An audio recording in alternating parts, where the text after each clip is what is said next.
Hello guys, Python के 50 MCQ series के दूसरे वीडियो में list, range function, strings, string slicing के बारे में डिस्कस करेंगे। अगले आने वाले वीडियो में स्ट्रिंग और लिस्ट को डिटेल में डिस्कस करेंगे।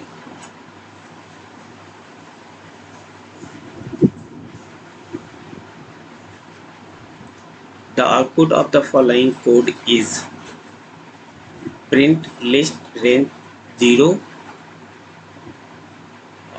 comma, then null, comma 5। इस स्टेटमेंट का आउटपुट क्या होगा? जनरली रेंज जब हम डिफाइन करते हैं तो रेंज के 3 पैरामीटर्स होते हैं। फर्स्ट स्टार्ट वैल्यू,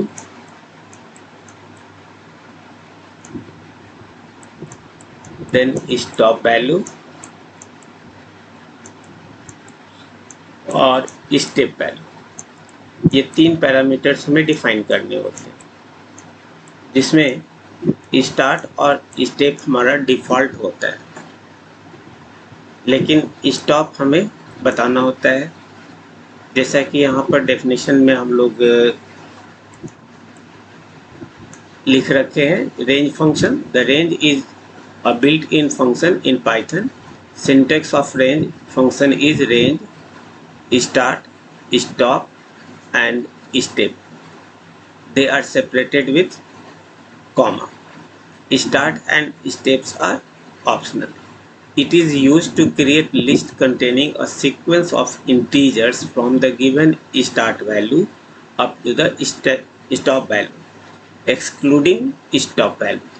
इसमें जो स्टेप वैल्यू दिए जाते हैं उस स्टेप वैल्यू को छोड़कर उससे लेस, जैसे यदि हमने रेंज में दे रखा है रेंज 1,10 और यदि हमारा स्टेप वैल्यू 1 हो तो 1 वैल्यू हमारा डिफ़ॉल्ट होता है। उस केस में हम इसको ऑप्शनल भी रख सकते हैं, मेंशन भी कर सकते हैं। यदि हमने 1 दिया तो इस रेंज फंक्शन से आप 1 to 9 तक की वैल्यू को प्रिंट कर सकते हैं। जो भी हमारा स्टॉप वैल्यू होता है उससे एक less.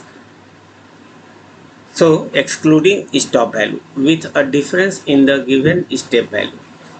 In function range, start, stop and step are parameters. The start and step parameters are optional. The start and step parameters, I mean this value and this value, are optional. If the start value is not specified, यदि इसको हमने mention नहीं किया, उस case में by default the list starts from 0. If the step is also not specified, यदि हमने step को स्पेसिफाई नहीं किया तो बाय डिफ़ॉल्ट वो इसका वैल्यू 1 से इंक्रीज करेगा। All parameters of the function range must be integer. ये इम्पोर्टेंट पॉइंट है। कभी कभी हम लोग अपने पैरामीटर में डेसिमल वैल्यू भी डाल देते हैं, जो एरर का कारण बनता है। The step parameter can be positive और नेगेटिव, एक्सक्लूडिंग 0। स्टेप वैल्यू हमारा पॉजिटिव और नेगेटिव हो सकता है। तो ये हमारा रेंज का डेफिनेशन है। इस डेफिनेशन के अकॉर्डिंग यदि इस क्वेश्चन को हम फिर से चेक करें, print list range 0, blank, 5, start value है और स्टेप वैल्यू दिया हुआ है, जबकि रेंज कहता है कि हमारा स्टॉप वैल्यू मैंडेटरी है। तो यहाँ पर हम स्टॉप वैल्यू नहीं दिए हैं, इस वजह से ये स्टेटमेंट मेरा रॉन्ग होगा और इसका करेक्ट आंसर होगा सी, सिंटैक्स एरर।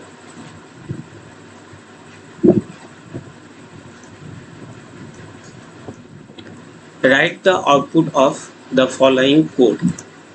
इस कोड का आउटपुट क्या होगा? इस जगह पे हमने रेंज लिया है। रेंज है हमारा 0, स्टॉप वैल्यू है मेरा -5 और -1 ये हमारा स्टेप वैल्यू। इस केस में इसका आंसर क्या होगा? तो सबसे पहले हमारा स्टार्टिंग वैल्यू 0 प्रिंट होगा, देन इसमें स्टेप वैल्यू -1 को ऐड करें तो -1 होगा, और फिर नेक्स्ट में अगेन -1 को हम ऐड करें तो -2, इसी तरह से -3, -4। इसके बाद का वैल्यू मेरा -5 होगा। जैसा कि अभी अब डिस्कस किए कि यहाँ जो भी वैल्यू होता है उससे एक लेस वैल्यू हमारा प्रिंट होगा। तो इसमें से 0 to -4 की वैल्यू प्रिंट होगी लिस्ट के फॉर्म में। तो प्रिंट लिस्ट रेंज, इसका करेक्ट आंसर होगा बी। 0, -1, -2, -3, -4, -5 स्टॉप वैल्यू जो भी है वो प्रिंट नहीं होगा। Write the output of the following code. Count 1 while count is less than equal to 5. Print count, count plus equal 1. ये मेरा शॉर्ट असाइनमेंट है। तो इस केस में काउंट की स्टार्टिंग वैल्यू हमारी 1 दी हुई है, और इसकी वैल्यू यदि लेस देन इक्वल टू 5 है तो इस ब्लॉक को प्रिंट करेंगे, प्रिंट काउंट। काउंट को प्रिंट कीजिए, यानी ये 1 प्रिंट करेगा, और फिर काउंट की वैल्यू को एक इंक्रीज करेंगे तो इसकी वैल्यू 2 हो गई। 2 is less than equal to 5, so it will print 2। Again it will increase, it will be increased by 1, so count value will be 3. 3 is less than 5, so its output 3. Again 4 is less than 5, so it will be printed. Then 5 is less than equal to, again condition true, so 5 will be printed. Then next value will be 6, and 6 is not less than equal to 5, so its correct answer will be print the first 5 natural number, print the first 4 natural number, print the even। Correct answer A. ये मेरा output होगा, first 5 natural numbers को ये print करेगा। Right the output of the following code. इस code का output क्या होगा? ये जो प्रैक्टिस कर रहे हैं उनके लिए ये आसान है, अदरवाइज इसका करेक्ट आंसर बताना मुश्किल होगा।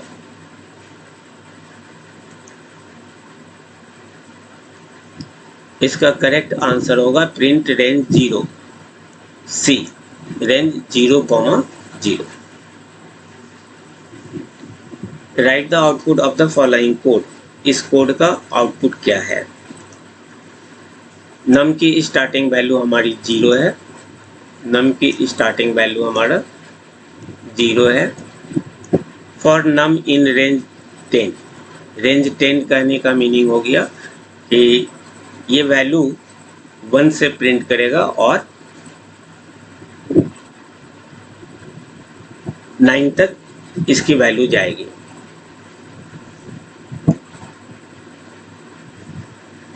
तो first value num 0 is in 10 इसमें है, इसलिए नम 0 + 1। तो रेंज, चूंकि रेंज का वैल्यू 10 दिया हुआ है तो इसकी स्टार्टिंग वैल्यू स्टार्ट हो जाएगी 0 से लेकर 9 तक। 0 to 9 ये हमारा इसकी वैल्यू है, और नम की वैल्यू हमारी 0 है तो ये इस रेंज में है, so its condition is true, so it will increase the value of num by 1। Num की वैल्यू अब हो जाएगी 0 से 1। इफ नम इक्वल टू 5, यदि नम की वैल्यू 5 है तो इस लूप को ब्रेक करना है, और यदि नहीं है तो हम इस ब्लॉक को स्किप करेंगे और ये प्रिंट करेगा प्रिंट नम, तो इसकी आउटपुट हो जाएगी 1। अगेन हम ऊपर गए, 1 इज इन रेंज, 1 हमारा 0 से 9 के बीच में है तो 1 इस रेंज के अंदर में है। इस 1 में 1 को इंक्रीज करेंगे और नम की वैल्यू अब हमारी 1 हो गई, तो सॉरी अब हमारी इसकी वैल्यू 2 हो गई, तो 2 इज इक्वल टू 5, ये मेरा फॉल्स है। तो हम इसको प्रिंट करेंगे 2 को। इसी तरह से अगेन फिर हम 2 को चेक करेंगे, 2 हमारे इस रेंज में है, 2 में 1 को इंक्रीज किया तो नम की वैल्यू हो गई हमारी 3 और 3 is not equal, so we will skip this block and it will print num. तो नम की अभी करेंट वैल्यू हमारी 3 है, 3 को प्रिंट कर देंगे। अगेन ऊपर 3 is in range, so it will increase the value of num by 1, so it becomes 4 and 4 is not equal to 5, इसलिए इस ब्लॉक को स्किप करने के बाद प्रिंट नम 4 को प्रिंट करेंगे। Then 4 is in this range, so we will increase it by 1, so num value becomes 5 and 5 is equal to 5, 5 के बराबर है। तो ब्रेक का काम होगा इस फॉर लूप से बाहर निकलना, यानी कंट्रोल इस जगह से यहाँ पर आ जाएगा। इसके नीचे कोई स्टेटमेंट नहीं है, तो हमारे पास जो प्रिंटिंग होगी 1 2 3 4, सो it will print the number from 1 to 4। It's correct answer is D. Right the output of the following code. इस कोड का आउटपुट क्या होगा? रेंज 6, रेंज 6 कहने का मीनिंग हो गया 0 to 5। नम की वैल्यू दी हुई है 0, num equal 0, 0 is in this range, yes, so we will increase the value of 1, increase the value of num by 1 and num is equal to 3, no, तो ये condition हमारा फॉल्स होगा, so we will move to this statement print num। num की value अभी 1 है, तो output में हमारे पास मिल जाएगा, इसका आउटपुट हो जाएगा 1। Then again we check 1 is in this range, of course it is in this range, so we will increase the num value by 1, so num की वैल्यू होगी 2 और 2 is not equal to 3, so it will skip this block and print the value of num, that is 2. Then again 2 is in this range 0 to 5, so it will increase the value of num by 1, 3, num की current value 3 है। if num equal to 3 then continue का काम होता है control को फिर से first block के फॉर लूप के फर्स्ट स्टेटमेंट पर कंट्रोल को ट्रांसफर कर देना। तो 3 अभी हमारा है और इसको 3 को बिना प्रिंट किए हुए फिर से चेक करेगा। 3 is in this range, of course it is in this range, so it will increase the value of num by 1, so it becomes 4 and 4 is not equal to 3, so it will print num, it means 4. Then again it will move to the first statement and 4 is in this range, so it will increase the value of num by 1, 5 and 5 is not equal to 3, so we will print num, that is 5. Then again we move to the num, 5 is in this range, of course it is in this range, so we will increase the value of num by 1, 6 and 6 is equal to 3, no, so we will skip this block and print the value of num, that is 6. Then we move to the next and 6 is in this range, no, 6 इस range में नहीं है, तो हम इस block से बाहर यानी कंट्रोल हमारा इस प्रिंट के नीचे आएगा। तो हमारे पास जो भी आउटपुट मिले उसमें है 1 2 4 5 6, so print the values from 1 to 6 except 3, print the values of 1 to 6 ये नहीं होगा, print the values from 0 to 6 ये भी नहीं होगा, जो आउटपुट यहाँ पे दिया हुआ है print the value of 0 to 6 ये भी नहीं है। इसका करेक्ट आंसर होगा ए, 56 का A. Write the output of the following code. इस कोड का आउटपुट क्या होगा? नम की वैल्यू हमारी दी हुई है 3, नम इज इक्वल टू 3, नम की वैल्यू 3 है। 3 in range 1 to num plus 1, तो रेंज का अभी वैल्यू हो गया 1 स्टार्टिंग वैल्यू, नम प्लस 1, नम की वैल्यू 3, 3 प्लस 1 1 to 4, ये रेंज की वैल्यू हो गई 1 to 4। ऑफ कोर्स इसका स्टेप वैल्यू 1 होगा। तो यदि हम इसको प्रिंट करें तो हमारी इसकी वैल्यू हो जाएगी 1 2 3। और चूंकि 4 हम लास्ट वैल्यू रेंज में हमारा मिलता नहीं है, उसको हम लोग डिस्कार्ड करते हैं, इससे एक लेस। सो 1 2 3 इसकी रेंज वैल्यू होगी। इस रेंज की वैल्यू हमारी 1 2 3 होगा। Now for j in range, j की वैल्यू स्टार्ट करेंगे 0 से। यहाँ पर जे की वैल्यू हमारी दी हुई है स्टार्टिंग वैल्यू 1, तो जे की स्टार्ट वैल्यू हो गई, यहाँ आई की स्टार्ट वैल्यू 1, आई की स्टार्ट वैल्यू 1, और सेकेंड लूप में जे की स्टार्ट वैल्यू भी हमारा 1 होगा जो इस रेंज में दिया हुआ है। और यहाँ कह रहा है कि i प्लस 1, तो i की वैल्यू 1 है, इसलिए इसमें यदि हम ऐड करें 1 को तो इसका इस रेंज की वैल्यू हो जाएगी 1 2 1 2, starting value 1, stop value 2, step value 1। अब इस जगह हम प्रिंट करते हैं प्रिंट जे, जे को प्रिंट करना है, जे की वैल्यू अभी हमारे पास 1 है और 1 यहाँ की वैल्यू 2 से लेस है, इसलिए हम जे को प्रिंट करेंगे। तो जे को प्रिंट कर इसके बाद हम एक ब्लैंक देंगे, यहाँ एक ब्लैंक है जो इस जगह पे दिया हुआ है। तो 1 को प्रिंट किया और देन अगेन प्रिंट है, तो हमारा जो कंट्रोल है वो नेक्स्ट लाइन पे चला जाएगा, यानी इस लोकेशन पर अभी हमारे पास आएगा। इसको हम कह सकते हैं कि हमारा 1 प्रिंट हुआ और एक ब्लैंक यहाँ देने के बाद हमारा कंट्रोल नेक्स्ट लाइन पे होगा।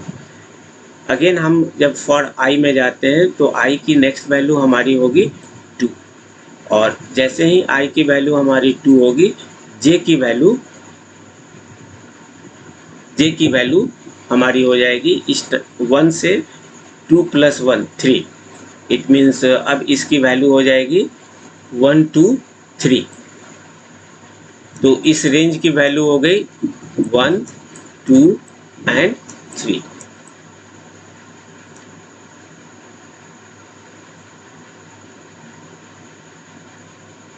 आई की वैल्यू हमारी 2 है, 2 प्लस 1 3, 1 2 3। इट मीन्स ये 3 नहीं होगा, रेंज में हमारा लास्ट वैल्यू नहीं लिया जाता, तो इसकी रेंज हो गई 1 2 2। अब इस जगह पे 1 और 2 दो वैल्यू हमारे पास मिल रहे हैं। फर्स्ट वैल्यू हमारा जे का 1 है और इसको हम प्रिंट करें तो पहले हमारा 1 प्रिंट होगा, देन अगेन हम ऊपर गए, एक वैल्यू और इंक्रीज किया, हमारा 2 मिलेगा, और 2 चूँकि 3 से लेस है तो हम फिर 2 को प्रिंट करेंगे। 1 के बाद ये हमारा एक ब्लैंक रखेगा, उसके बाद 2, और इसकी नेक्स्ट वैल्यू हमारी 3 होगी जो इस रेंज से बाहर है। तो इनर लूप मेरा ब्रेक होगा और इसके बाद इस प्रिंट की वजह से कंट्रोल फिर हमारा नेक्स्ट लाइन पे चला जाएगा, और इस बार रेंज की वैल्यू आई की वैल्यू हो जाएगी 3। तो रेंज में ये 3 वैल्यू हमारे दिए हुए थे। फर्स्ट के लिए हमें 1 मिला, सेकंड के लिए 1 2 मिला, और जब हमारे पास आई की वैल्यू 3 होगी तो इस रेंज की वैल्यू हो जाएगी 1 2 3 प्लस 1 दैट इज़ 4। ये मेरा स्टार्ट वैल्यू और ये मेरा स्टॉप वैल्यू, तो इसकी रेंज हो जाएगी 1 2 3। यानी अब हमारे पास 1 2 3 जे के 3 डिफरेंट वैल्यूज होंगे। फर्स्ट वैल्यू जे का हमारा 1 है, 1 को पहले हम प्रिंट करेंगे नेक्स्ट लाइन पे, एक ब्लैंक देंगे, देन जे की नेक्स्ट वैल्यू होगी 2, 2 को हम यहाँ प्रिंट करेंगे और एक ब्लैंक देंगे, देन अगेन जे की वैल्यू 3, 3 को हम इस जगह पे प्रिंट करेंगे और एक ब्लैंक देंगे, देन जे की वैल्यू 4 होगी जो इस रेंज से बाहर है, इसलिए ये इनर लूप मेरा ब्रेक होगा और प्रिंट की वजह से मेरा कंट्रोल नेक्स्ट लाइन पे चला जाएगा। अब जब ऊपर जाएंगे तो आई की वैल्यू हो जाएगी 4 जो इस रेंज से बाहर है, इसलिए ये पूरा लूप मेरा ब्रेक कर जाएगा। अब जो आउटपुट हमारे पास मिल रहा है वो कुछ इस तरह का मिल रहा है। इसमें से 4 ऑप्शंस दिए हुए हैं, first, second, A, B, C, D. So its correct answer will be A. यदि हम इस जगह से ब्लैंक को हटा दें तो इसकी आउटपुट कुछ इस तरह से दिखेगी, 1 1 2 देन 1 2 3। बीच में हर एक डिजिट के बीच में एक ब्लैंक जो दिया हुआ है वो ब्लैंक यहाँ पे नहीं होगा और वो इस तरह से डिस्प्ले होगा। तो यदि आपके पास यहाँ पे ब्लैंक नहीं हो और कोई इस तरह का कोड दिया हुआ है और ये भी ऑप्शन है और ये भी ऑप्शन है, तो करेक्ट ऑप्शन आपका होगा ये। इसके अकॉर्डिंग यहाँ चूंकि एक ब्लैंक है इसलिए इसका करेक्ट आंसर होगा ए।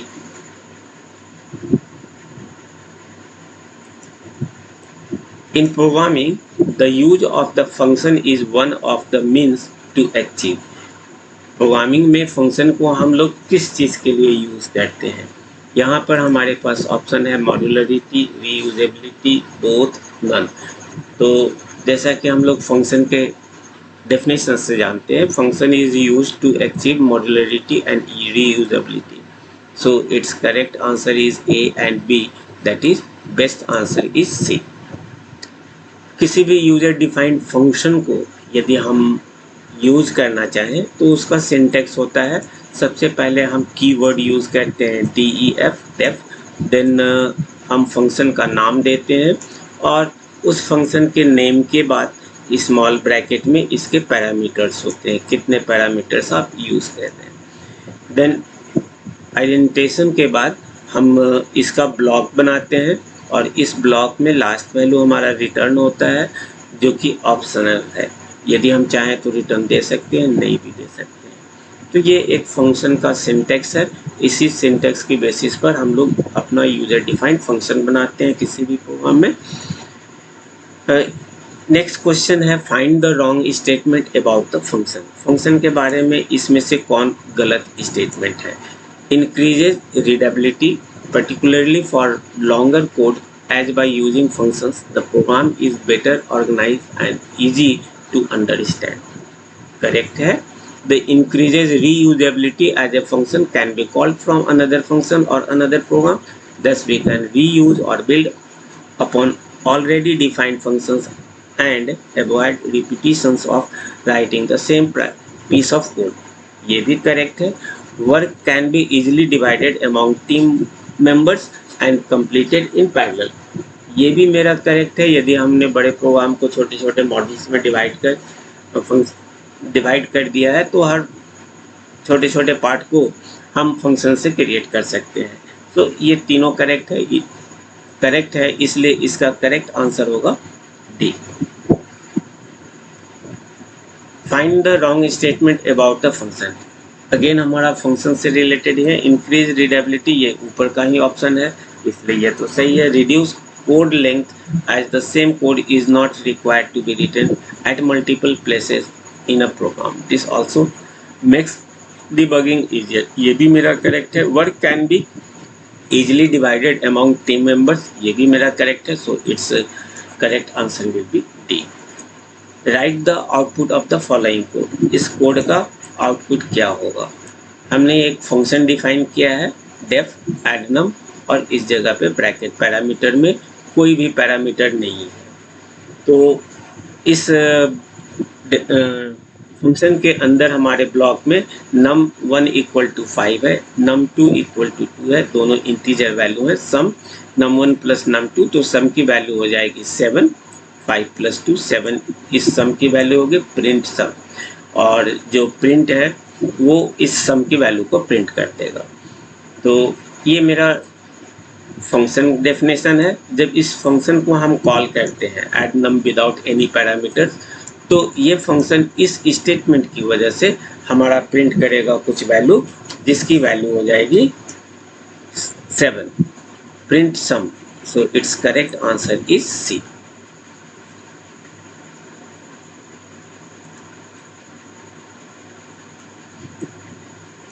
Choose the correct option. इसमें से करेक्ट ऑप्शन क्या होगा? Def disp n, print n, num equal 5, disp num. इसमें n को और num को क्या कहा जाएगा? जब हम किसी फंक्शन को डिफाइन करते हैं उस जगह जो भी हमारे पास स्मॉल ब्रैकेट के अंदर में इनपुट होंगे दैट इज कॉल्ड पैरामीटर्स, उसको हम कहते हैं पैरामीटर। और जब इस फंक्शन को हम किसी जगह पे कॉल करते हैं, जैसे डिस्क को हम यहाँ पे कॉल कर रहे हैं, यहाँ जो आर्गुमेंट जो भी वेरिएबल दिए जाएंगे दे आर कॉल्ड आर्गुमेंट। तो हमारा करेक्ट आंसर होगा n is parameter and num is an argument. So n parameter, num is argument, num parameter, n argument, ये तो रॉन्ग है। num हमारा आर्गुमेंट नहीं है, आर्गुमेंट है, पैरामीटर नहीं। n and num are parameters, दोनों सेम चीज नहीं है, दोनों आर्गुमेंट नहीं है। So its correct answer will be A, n is the parameter and num is the argument. A function definition begins with def which is short for। जो function हम define करते हैं उस जगह उसको हम स्टार्ट करते हैं डेफ से। डेफ का क्या मीनिंग है, इसका फुल फॉर्म क्या है? तो डेफ को हम यूज करते हैं डेफिनेशन 16 डिफाइन के लिए। Function header always ends with a colon,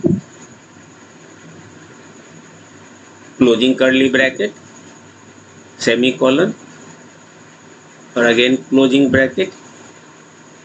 so its correct answer, कोई भी फंक्शन का हेडर हमारा एंड में कॉलन लगाते हैं। so its correct answer will be 64A, इसकी करेक्ट आंसर होगी A। In Python, a variable that is defined outside any function or any block is known as a variable, local, semi-local, global variable। किसी भी function के बाहर यदि आपने कोई variable define किया है तो उसकी वैल्यू, उसको हम लोग ग्लोबल वेरिएबल कहेंगे। Which data type uses की वैल्यू पेयर इन पाइथन? जैसा कि हम लोग डेटा टाइप के डेफिनेशंस में पढ़ा था कि डिफरेंट डेटा टाइप्स में हमारा डिक्शनरी एक ऐसा डेटा टाइप है जिसमें की और वैल्यू का पेयर होता है। तो इसमें करेक्ट आंसर होगा C. Find the user defined function. यहाँ हमारे पास कोड दिए हुए हैं, इसमें यूजर डिफाइंड फंक्शन कौन सा है?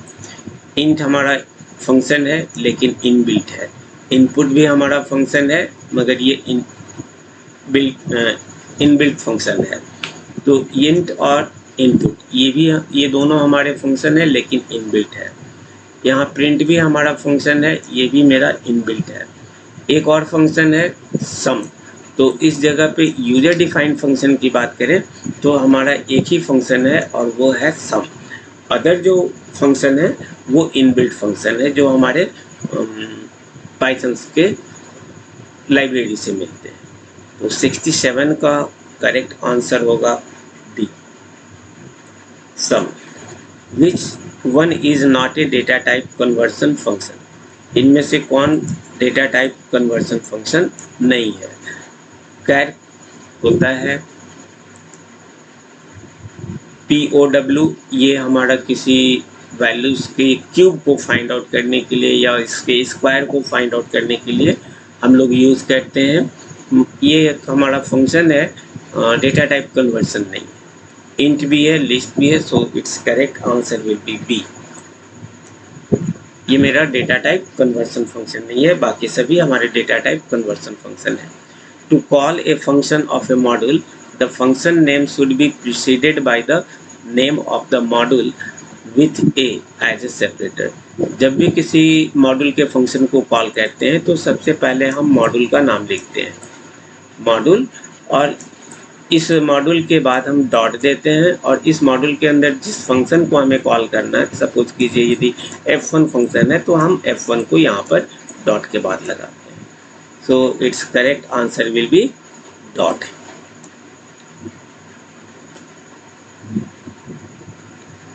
The name of the module in the following source code is, इस सोर्स कोड में मॉड्यूल का नाम क्या है। जैसा कि हम लोग अभी जस्ट देखें कि किसी भी मॉड्यूल के फंक्शन को कॉल करने के लिए सबसे पहले हम मॉड्यूल का नाम देते हैं, देन फंक्शन का नाम देते हैं। तो यहाँ पर ये हमारा फंक्शन है और ये हमारा मॉड्यूल है, और हमसे पूछा जा रहा है मॉड्यूल इनमें से कौन है, तो मैथ हमारा मॉड्यूल होगा, so its correct answer will be B. Import statement can be written at in the program, program के किस लोकेशन पर इंपोर्ट स्टेटमेंट को हम यूज कर सकते हैं, तो टॉप में, बॉटम में, मिडिल में, एनीवेयर, हम कहीं भी इंपोर्ट को कॉल कर सकते हैं, so its correct answer is D. Find the correct way to assign a string in Python, Python में किसी स्ट्रिंग को कैसे असाइन करते हैं। सी में किसी स्ट्रिंग को असाइन करने के लिए उसके हम डबल कोड के अंदर रखते हैं, यहाँ पर भी वैसा ही दिया हुआ है, str1 equal to good morning within single quote और str good morning within double quote, both none. तो पाइथन में हम इस दोनों तरीके से स्ट्रिंग को असाइन कर सकते हैं, इसलिए इसका करेक्ट आंसर होगा C. Find the correct way to assign a string in Python, Python में स्ट्रिंग करने के इस दोनों मेथड में कौन से मेथड सही है। यहाँ पर गुड मॉर्निंग लिखा हुआ है, single quote double quote, again single quote double quote, then good morning double quote, 3 times double quote, 3 times double quote. तो ये दोनों ही तरीका हमारे पाइथन में करेक्ट है, इसलिए इसका भी आंसर हमारा होगा सी, बोथ। पाइथन में हम 4 तरह से किसी भी स्ट्रिंग को असाइन कर सकते हैं, 2 तरीका यहाँ दिया हुआ है, 2 तरीका यहाँ दिया हुआ है, 2 और 2, 4 तरीके से हम अपने स्ट्रिंग को असाइन कर सकते हैं। Right the output of the following code, इस कोड का आउटपुट क्या होगा। सबसे पहले हमने str एक स्ट्रिंग वेरिएबल बनाया जिसमें गुड को असाइन कर दिया। अब str-1, जैसा कि हम लोग जानते हैं इसमें 3 तरह के पैरामीटर होते हैं, स्टार्टिंग, एंडिंग और स्टेप वैल्यू। तो str-1 जब भी हम किसी स्ट्रिंग को असाइन करते हैं किसी वेरिएबल में, तो जैसे हमारा ये मेरा str वेरिएबल है, जिस str में हमने गुड को स्टोर किया है, इसके कैरेक्टर्स, इस स्ट्रिंग का फर्स्ट कैरेक्टर और अल्फ़ाबेट जो होगा उसकी इंडेक्स वैल्यू होगी 0, देन 1, 2, 3।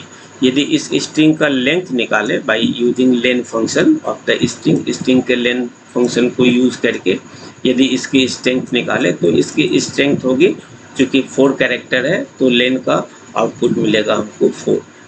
मगर इसकी स्टार्टिंग वैल्यू, कैरेक्टर की जो इंडेक्स वैल्यू होती है वो मेरा 0 से ही स्टार्ट होता है, इसलिए इसका एंड इंडेक्स वैल्यू होगा 3, लेकिन नंबर ऑफ कैरेक्टर्स और इसकी लेंथ 4 होगी। जब इसी को हम राइट साइड से काउंट करते हैं तो राइट साइड से काउंट करते वक्त इसकी इंडेक्स वैल्यू नेगेटिव में होती है, -1 से लेकर जो हमारा लेंथ है, लेंथ हमारा 4 है तो -1 to -4 तक इसकी वैल्यू होगी। मीनिंग इस गुड का पॉजिटिव इंडेक्स वैल्यू 0 to 3 होगा और नेगेटिव वैल्यू राइट से लेफ्ट -1 to -4 होगा। यहाँ पे पूछा गया str-1 क्या होगा, तो इस जगह पे str-1 हमारा यहाँ दिया हुआ है, इस लोकेशन पर जो इंडेक्स पर हमारा कैरेक्टर है वो D, so its correct answer of 74 will be B। Right the output of the following code, str good morning, इसका करेक्ट आंसर क्या होगा। तो यदि हम गुड मॉर्निंग को इस तरीके से इंडेक्स पर दिखाएं तो इसकी वैल्यू 0, 1, 2, 3 स्टार्ट होगा और सो ऑन। तो ये पूछ रहा है str0 की वैल्यू, तो 0 इंडेक्स पर हमारा कौन सा वैल्यू है, 0 इंडेक्स पर हमारा कैपिटल G है, तो इसकी जो आउटपुट होगी वो A होगा, 75 का A। Right the output of the following code, str good, इसमें str माइनस लेन str दिया हुआ है। तो लेन str अभी जस्ट बताया कि किसी भी स्ट्रिंग का लेंथ निकालना हो तो हम लेन फंक्शन को यूज़ करेंगे। लेन फंक्शन को यदि हमने यूज़ किया लेन str तो इसकी वैल्यू इस दिए हुए स्ट्रिंग के अकॉर्डिंग होगी 4, इसकी वैल्यू हो जाएगी 4, लेकिन इसके पहले लगा हुआ है माइनस, तो इसकी वैल्यू हो गई str माइनस 4 और इसको हम कह रहे हैं कि प्रिंट कर दीजिए। तो str माइनस 4 यदि गुड को हम इस तरीके से दिखा रहे हैं, ये मेरा str वेरिएबल का एरे है, तो इस जगह पर यदि हम देखें तो -4 इस जगह पर ये है और इस इंडेक्स वैल्यू पर हमारा जो करेक्टर है वो मेरा जी है। So its correct answer will be 76 का A. Write the output of the following code. str good morning, इसका आउटपुट क्या होगा? str मॉड्यूल का जो फंक्शन है एक अपर फंक्शन है, जिस अपर फंक्शन का काम होता है उस स्ट्रिंग में जो भी कैरेक्टर हैं उनको अपर में डिस्प्ले करना। तो गुड मॉर्निंग का जो वैल्यू होगा वो सारे कैरेक्टर्स अपर में होंगे। यहाँ पर ये स्मॉल है इसलिए ये नहीं होंगे, ये नहीं होगा, यहाँ ये स्मॉल है इसलिए ये भी नहीं होगा, नन तो होना ही नहीं है। गुड मॉर्निंग ये हमारा टोटल करेक्ट है, so its correct answer will be C. Write the output of the following code. str good print str star 2, इसकी आउटपुट क्या होगी?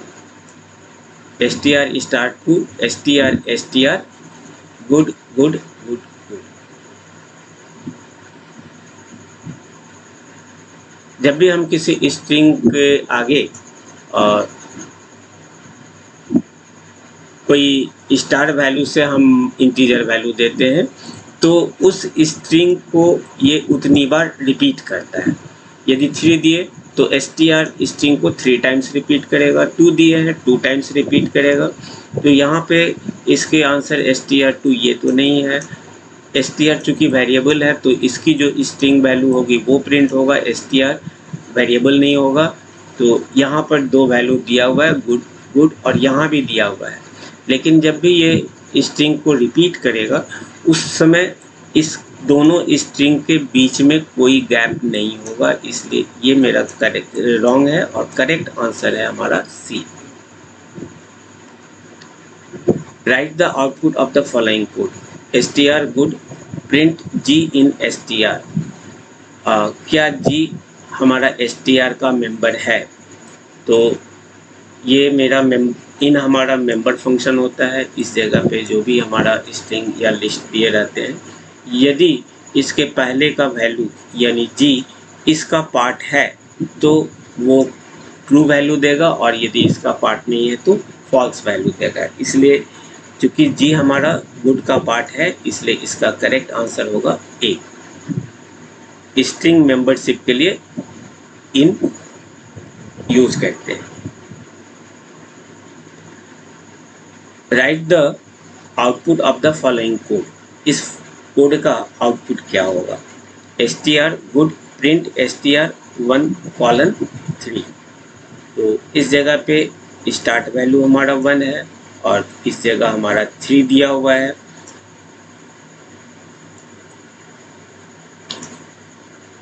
जो भी वैल्यू हमारा यहाँ पे दिया हुआ है उससे एक कम ये मेरा स्टॉप वैल्यू है। तो इस स्टॉप वैल्यू या लास्ट वैल्यू से एक कम यदि हम इसको स्टार्ट करें इंडेक्स वैल्यू 1 से लेस देन 3 तो हमारे पास 2 वैल्यू आएंगे 1 2। अब ये 1 2 इंडेक्स हमारा कहाँ पर है? गुड को जब हम इसको एरे में दिखाएं तो 1 और 2, 1 पर हमारा स्मॉल ओ है, 2 पर भी हमारा स्मॉल ओ है, ये दोनों चीज़ प्रिंट होगा। तो ये ओ ओ यानी 2 टाइम्स ओ ये हमारा आउटपुट है। इस जगह पे करेक्ट आंसर हमारा सी हो। Right the output of the following code. इस कोड का आउटपुट क्या होगा? इस जगह पे ये हमारा स्ट्रिंग असाइन किया गया है और जैसा ऊपर हमने देखा कि असाइनमेंट में यहाँ 4 तरीके से हम किसी भी स्ट्रिंग को असाइन कर सकते हैं जिसमें ये वैलिड है, तो ये तो मेरा करेक्ट है।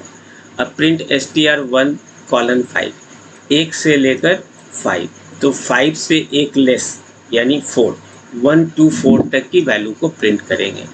तो 1 to 4 यदि हम प्रिंट करें इस 81 का, तो इसके आंसर होगी, ये मेरा 0 वैल्यू पे होगा, 1 2 और ये 3 4, चूँकि हमारा यहाँ पे दिया हुआ है 1 to 4 तक हमारी इसकी रेंज है, 5 इस जगह पे लिखा हुआ है, तो हमारी वैल्यू इससे एक कम 1 to 4 तक जा सकता है। और ये हमारा 1 है, ये 2 है, ये 3 है, इसलिए इसका करेक्ट आंसर होगा OOD। ये तो 0 पहलू पर है, 0 इंडेक्स पे है, तो ये 3 चीज़ें प्रिंट होंगी OOD।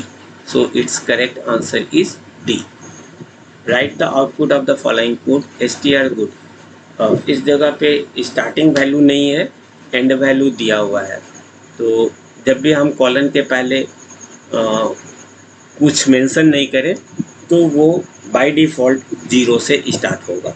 तो इस जगह पे ये मेरा 0 इंडेक्स है, ये 1 है, ये 2 है, ये 3 है, और इस जगह पे 4 लिखा हुआ है, तो 4 से एक लेस 3 यानी 0 to 3 इंडेक्स की जितने भी वैल्यूज़ होंगे इस स्ट्रिंग के, उसको डिस्प्ले करना है। 0 1 2 3 यानी ये पूरा गुड हमारा प्रिंट होगा इस स्टेटमेंट के through.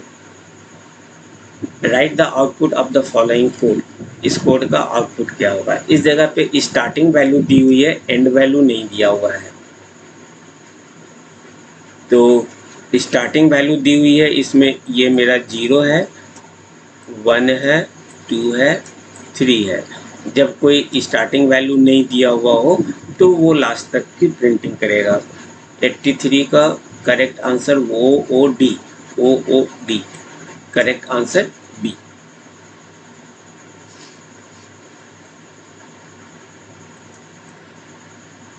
Right the output of the following code str Ramesh.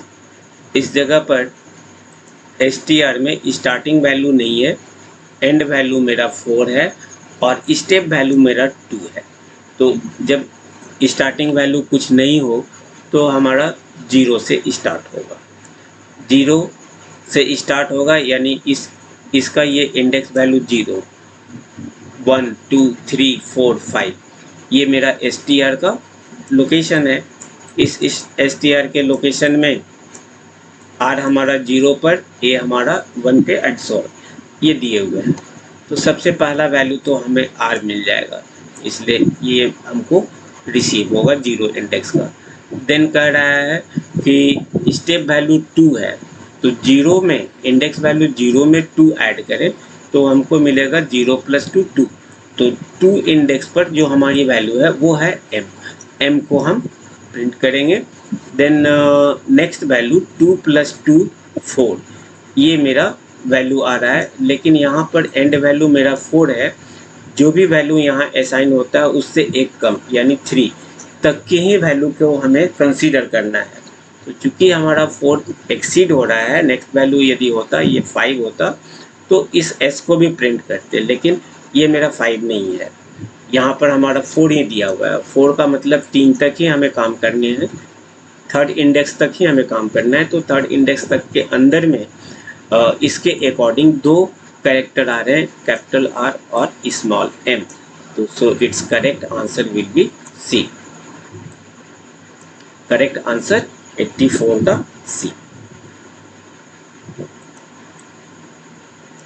Right the output of the following code. इस कोड का आउटपुट क्या होगा? str good str-4, इस जगह पे हमारा -4 दिया हुआ है, तो 85 में हमारा जो आंसर होगा, चूँकि इंडेक्स वैल्यू यदि हम देखें तो इसकी पॉजिटिव इंडेक्स वैल्यू 0 1 2 3, और नेगेटिव वैल्यू यदि देखें तो -1 -2 -3, और ये हमारा -4 होगा।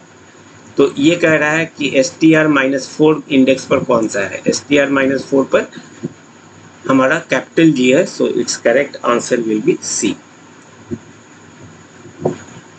Right the output of the following code, इस कोड का आउटपुट क्या होगा। यहाँ पर हमारा स्टार्टिंग वैल्यू -4 से लेकर -1 है और स्टेप वैल्यू कुछ डिफाइंड नहीं है। तो स्टेप वैल्यू यदि कुछ डिफाइन नहीं है तो obviously by default step value 1 होगा। अब -4 से स्टार्ट करें तो -4 पर हमारा जी है, ये मेरा आउटपुट में आएगा। देन इसमें 1 को ऐड करें, -4 में 1 को ऐड करें तो -3, यानी -3 पर जो हमारा वैल्यू है वो प्रिंट होगा। देन अगेन 1 को ऐड करें तो ये हमारा 2 होगा, -3 + 1 -2 होगा और इस -2 पर हमारा अगेन स्मॉल ओ है।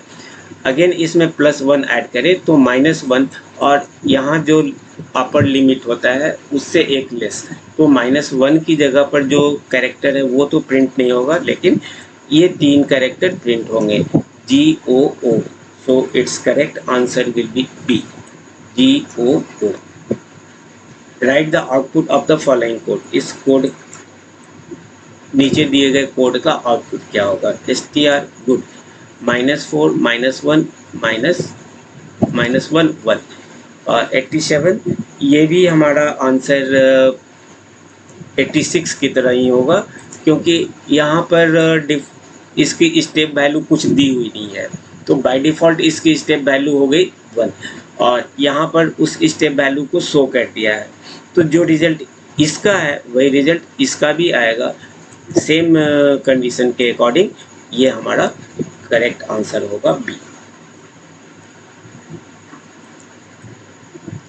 Next question, write the output of the following code. str good, इसका आउटपुट क्या होगा।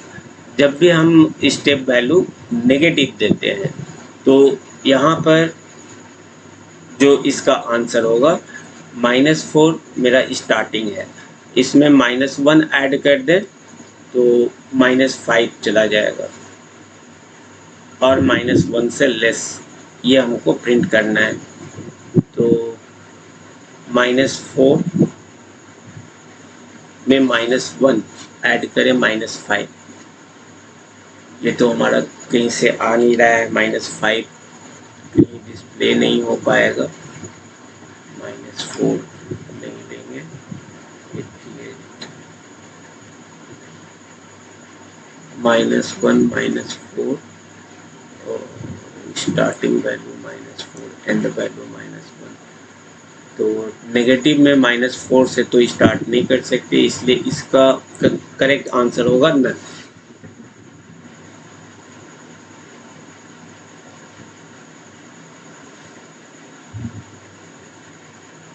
Right the output of the following code, इस कोड का आउटपुट क्या होगा। -1 -4 -1 -1, ये मेरा स्टार्टिंग वैल्यू है, स्टार्टिंग वैल्यू -1 पर हमारा डी डिस्प्ले होगा। देन इसमें -1 को फिर ऐड करेंगे तो -2 पर हमारा वो प्रिंट होगा। अगेन -1 को ऐड करेंगे -3 तो फिर से वो प्रिंट होगा और -3 में फिर से -1 ऐड करेंगे -4, लेकिन इससे लेस वैल्यू चाहिए तो हमारा आउटपुट के केस में BOO, ये हमारा आउटपुट होगा 89 का BOO, करेक्ट आंसर बी।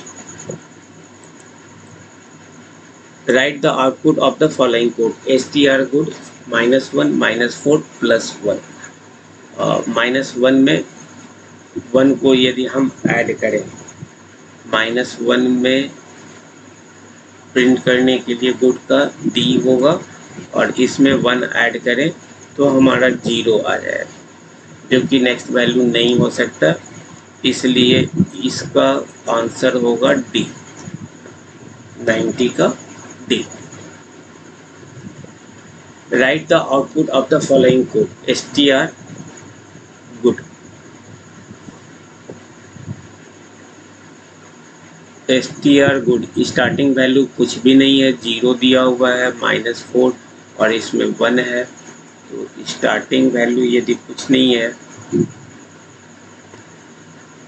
और नेगेटिव वैल्यू है तो वैसे केस में इसको हम प्रिंट नहीं कर पाएंगे, इसलिए इसका आंसर होगा none. Write the output of the following code. इस जगह पे स्टार्ट वैल्यू भी गायब है, एंड वैल्यू भी गायब है, केवल -1 दिया हुआ है। तो ये स्टार्ट -1 यानी 0 से शुरू करेगा, और स्टार्ट हमारा चूंकि नेगेटिव इंक्रीमेंट है इसलिए ये राइट साइड से प्रिंटिंग करना शुरू करेगा। -1 हमारा डी है, और फिर इसमें -1 ऐड करेंगे तो -2 होगा, वो प्रिंट होगा, फिर ऐड करेंगे, क्योंकि एंड वैल्यू दिया हुआ नहीं है तो ये लास्ट तक प्रिंट कर देगा। यानी इसका करेक्ट आंसर हो जाएगा DOOG, बी। 92 का correct answer B. Write the output of the following code. Starting value मेरा -4 है और एंड वैल्यू हमारा नहीं दिया हुआ है। -1 से हमको स्टार्ट करना है, तो -4 हमारा स्टार्टिंग में तो वैल्यू हमारा -4 है। ये हमारा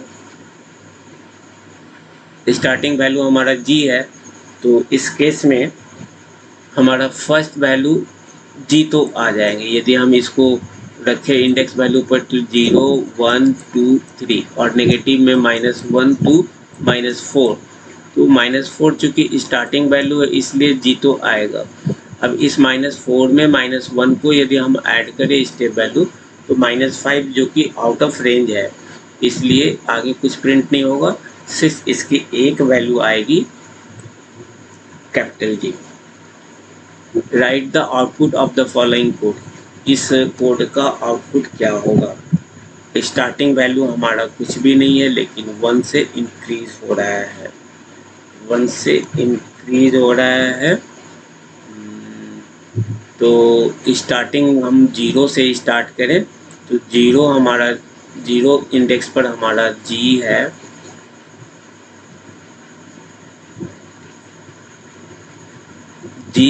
और फिर उसमें 1 को ऐड करें तो 1, और 1 ऐड करने पर O, देन 2,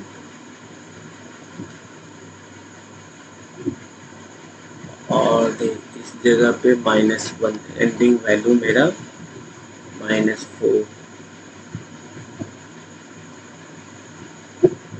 -1 तक जाना है। नेगेटिव इंडेक्स वैल्यू की वजह से इसमें स्टार्ट होगा हमारा -4 से। -4 से स्टार्ट करते हैं तो फर्स्ट वैल्यू हमारी G, इसमें 1 को ऐड करेंगे हमारा -3, यानी कि O, अगेन 1 को ऐड करेंगे O, और फिर नेक्स्ट जब हम -2 में 1 को ऐड करेंगे -1, लेकिन इससे हमारा लेस वैल्यू होना चाहिए इसलिए D प्रिंट नहीं होगा। ये 3 कैरेक्टर प्रिंट होंगे GOO, यानी 94 का C। जब भी आपका कोई इंडेक्स वैल्यू यहाँ पे एंड में दिया हुआ हो, नेगेटिव वैल्यू दिया हो, तो वो स्टार्ट करेगा आपके इस लोकेशन से, यदि इनिशियल वैल्यू नहीं दिया हुआ है। और इसमें चूंकि पॉजिटिव है तो ये यहाँ से ऐड करना शुरू करेगा, -4, -3, -2, और इस जगह पे -1 है जो कि एंड वैल्यू को हम कंसीडर नहीं करते, इसलिए ये हमारा छोड़ दिया जाएगा। 94 का C। Right the output of the following code. इस कोड का आउटपुट क्या होगा। चूंकि ये अगेन -1 है और यहाँ पर वैल्यू दी हुई है हमारा, इन स्टेप वैल्यू हमारा नेगेटिव दिया हुआ है, तो ये -4 से यदि स्टार्ट भी करें तो हमारा नेक्स्ट वैल्यू -5 होगा, जो कि रॉन्ग है, इसलिए इसका करेक्ट आंसर होगा D। Right the output of the following code. STR good morning for CH in STR में ये सारे वैल्यू दिए हुए हैं, तो CH का सबसे पहला कैरेक्टर होगा कैपिटल G। प्रिंट CH में जो फर्स्ट कैरेक्टर है G उसको प्रिंट करेंगे, और एंड में कोई ब्लैंक ऐड नहीं करेंगे। तो सबसे पहले वो प्रिंट हो जाएगा CH से G, और इसके बाद फिर CH की वैल्यू को एक इंक्रीज करेंगे, O को प्रिंट करेंगे, फिर O को प्रिंट करेंगे। यहाँ किसी तरह का और कोई कंडीशन नहीं है, तो G से लेकर एक्सक्लेमेशन साइन तक के कैरेक्टर को हम इसके थ्रू प्रिंट कर देंगे, यानी इसका करेक्ट आंसर हो जाएगा C। Right the output of the following code. इस कोड का आउटपुट क्या होगा? str गुड CH इन str, तो CH का सबसे पहला वैल्यू होगा G, CH एंड D। तो सबसे पहले हम G को प्रिंट करेंगे, और उसके बाद इसके ऊपर में कोई कैरेक्टर नहीं था सिंगल कोड के अंदर, इसलिए हर कैरेक्टर के बाद किसी तरह का कोई कैरेक्टर ऐड नहीं कर रहे थे। लेकिन यहाँ कह रहा है कि एंड में D लगाओ, तो G के बाद ये D को प्रिंट करेगा। देन नेक्स्ट आइट्रेशन में CH की वैल्यू स्मॉल होगी, ये O को प्रिंट करेगा और उसके एंड में D को डाल देगा। इस तरीके से फिर नेक्स्ट वैल्यू O है, O को प्रिंट करेगा, उसके एंड में D को रख देगा, और फिर नेक्स्ट वैल्यू हमारा D है, D को रखेगा और उसके एंड में फिर D को लगा देगा। नेक्स्ट वैल्यू कोई नहीं है, सो इसलिए इसका आंसर हो जाएगा GDO triple D, GDO triple D। So its correct answer is C।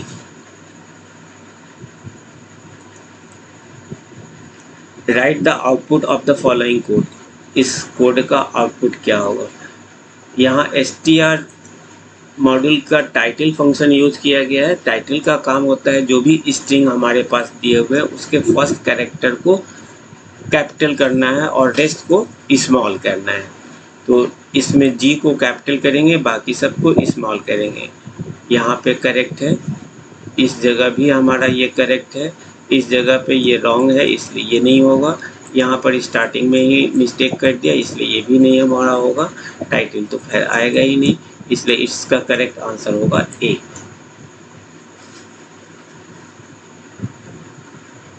Next है write the output of the following code. str good morning, str lower. Lower का काम होता है जो भी स्ट्रिंग में कैरेक्टर दिए हुए हैं उसके सारे कैरेक्टर्स को स्मॉल लेटर में प्रिंट करना। तो यहाँ पर स्मॉल लेटर में प्रिंट करना है गुड मॉर्निंग। स्मॉल लेटर में A भी है, B भी है, C भी है, D भी है। ये दोनों केवल सिंगल कोट और डबल कोट से इनक्लोज्ड है, अदरवाइज सारे कैरेक्टर स्मॉल में है, लेकिन इसकी प्रिंटिंग आपका आएगा 99 का A। जब आउटपुट में आप देखेंगे तो डबल कोड की जगह पे इसकी वैल्यू आएगी single quote. Then next question है write the output of the following code. str good morning Ram Singh, तो प्रिंट str फाइंड राम 1070। ये कह रहा है कि दिए हुए स्ट्रिंग में, इस दिए हुए स्ट्रिंग में राम का पोजीशन क्या है। स्टार्ट हम कर रहे हैं 10th से 17th के बीच में। यदि 17th के बाद आया तो हम उसको कंसीडर नहीं करेंगे। तो इस गुड मॉर्निंग राम सिंह को यदि हम अपने एरे पर दिखाएं इस str को, तो इसकी वैल्यू हमारा कुछ इस तरह से होगा 0 1 2 3 8 9 10 11 12 13 14 15 16 17 18 19 20 21 22 23। तो 14th 10 के बाद यानी इस लोकेशन के बाद राम कहाँ पे है। इस लोकेशन के बाद राम हमारा मिल रहा है, ये कंप्लीट राम हमारा मिल रहा है 14 पर, यानी स्टार्टिंग वैल्यू हमको 14 मिल रहा है। और कहाँ तक हमको काम करना है 17 तक, तो ये हमारा 17 के अंदर में है, इसलिए इसका जो आंसर होगा वो 14, यानी इसका करेक्ट आंसर है D